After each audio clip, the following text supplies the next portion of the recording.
চেলা চামুন্ডারা রেডি হয়ে গেছে, সবাই প্রচার করা শুরু করে দিয়েছে মোবাইলে, ফেসবুকে বিভিন্ন পোস্টে ছবি দিয়ে। এই ভারতবর্ষের ইতিহাসে প্রথম কোনো মুখ্যমন্ত্রী লয়ার নিজের কেস নিজে সুপ্রিম কোর্টে লড়ছেন।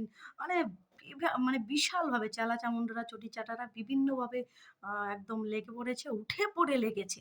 কিন্তু ক্যামেরাটা ছিল, ওই যে আবারও বললাম, ক্যামেরাটা ছিল, সে কারণে সমস্ত কিছু জানা গেছে যে উনি কি করে আসলেন ওখানে। রাজ্যের নাম কতটা ডোবালেন, আর উনি যে কত বড় লয়ার, মানে উনি যে কত বড় উকিল, নিজেকে সবসময় বলে থাকেন আমি করেছি, অমুক করেছি, সমুক করেছি। উনি যে কি করেছেন আর কত যে উনার দক্ষতা, সেটা প্রমাণ হয়ে গেল, আবারও প্রমাণ হয়ে গেল। আর এরা তো করবেই, যারা চেটে, চেটে যাদের জিভ এরকম হয়ে গেছে, এরপরে দেখবেন কোথাও এগিয়ে হেগে দিলেও ওটা প্রমাণ করবে। দেখুন পৃথিবীর সবথেকে সেরা ড্যাশ 40। তো এইরকম লেভেল, এদের লেভেলটা এত নিচে নেমে গেছে। এরা শিক্ষিত হোক অশিক্ষিত, যাই হোক না কেন, একটা জাতির কোয়ালিটি আছে, একটা মেন্টালিটির ব্যাপার আছে। এদের ওই মেন্টালিটি আর জাতি, এই দুটো জিনিস একই হয়ে গেছে।